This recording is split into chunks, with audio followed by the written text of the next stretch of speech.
Welcome back to VereTech Gaming. Today we are going to take a further dive into command groups and how to add commands to that command group. Command groups are essentially a container that hold up to 25 commands. These command groups can be triggered either manually or, if you're a VereTech Premium subscriber, hint hint wink wink, then we can tie them to a cron timer, which allows us to set a schedule for them to trigger automatically. Let's take a look at it. For today's tutorial, I'm going to set up a command group that will initiate a live custom event on my game server, which I want to have full control over by being able to trigger the group manually.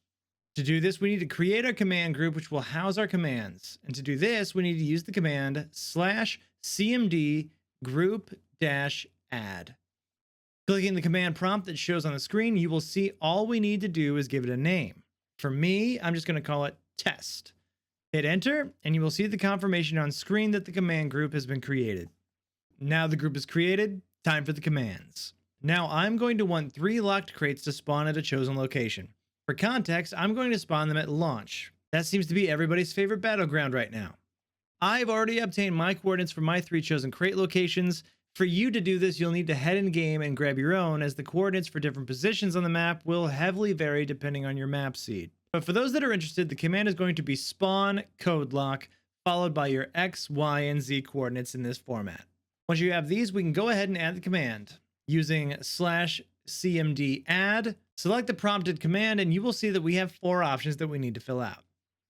Command-group. Select the command group that we just created. As you can see, for us, our test group shows up. I'm going to select that. Name, this is just asking us to name this command. I'm going to call it crate 1. Position is the order in which we want the commands to trigger in, starting at 0 for first, 1 for second, so on and so forth. The commands will trigger in 1-second intervals, so if you have 10 commands, the command group will take 10 seconds to completely spawn. And how that spawns will depend on your position of your commands.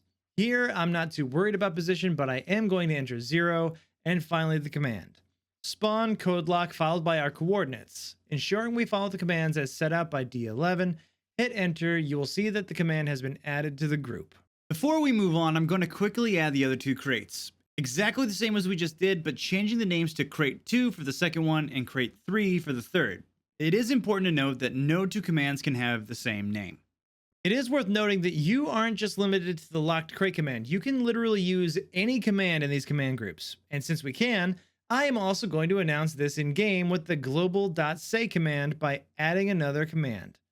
Again, using /cmd add, again selecting our text group, I'm going to enter text in the name as it's going to be the on-screen text. Position 1 in the command global.say launch event is now active. Hit enter and you will see that again, the command has been added to the command group. So let's say we've made a mistake in our command and we need to edit it. We can do this using the /cmd edit command. Select the command group, and then selecting our command, I'm going to edit the text command. Select that and hit send, and you will see that we now have this text bot on screen pre-filled with our commands that already registered. All we have to do is carry out all our required changes, hit submit, and you'll see that the command has been updated. Just before we go ahead and trigger our command group, let's go ahead and take a look at the commands inside. We can do this using the command /cmd list. Selecting our command group, hit enter, and you will see on screen all of the commands in that group. A little boring for us, I know, since we only have a few, but for some, it can be a really handy command to have. Now we're happy with our command group and its content, we can go ahead and trigger the command simultaneously by using the command /cmd run. This will allow you to select which command to trigger, followed by the option to choose which game server you want it to trigger on. Please note that if you have more than one and don't select which game server, it will run the command group on both. Something to bear in mind. Finally, we can also delete a single command using /cmd delete and selecting which command group to delete from, and finally by selecting which command. Hit enter and there goes that command. Alternatively, you can delete the entire command group and automatically take all the commands in it with the command /cmd group-delete. Selecting your command group, hitting enter, and then that command group along with all of its contents have been removed. And that's the basics covered for command groups. How to add commands, edit commands, and finally how to delete the commands individually or the group as a whole. These are so extensively broad in what is possible. Something that really is as deep as your imagination can go. We've seen some really inquisitive examples out there, and now you can do it too. We'll see you next time where we can look at how to add that all-important timer which will allow us to fully automate our command group. Until then, happy grubbin'.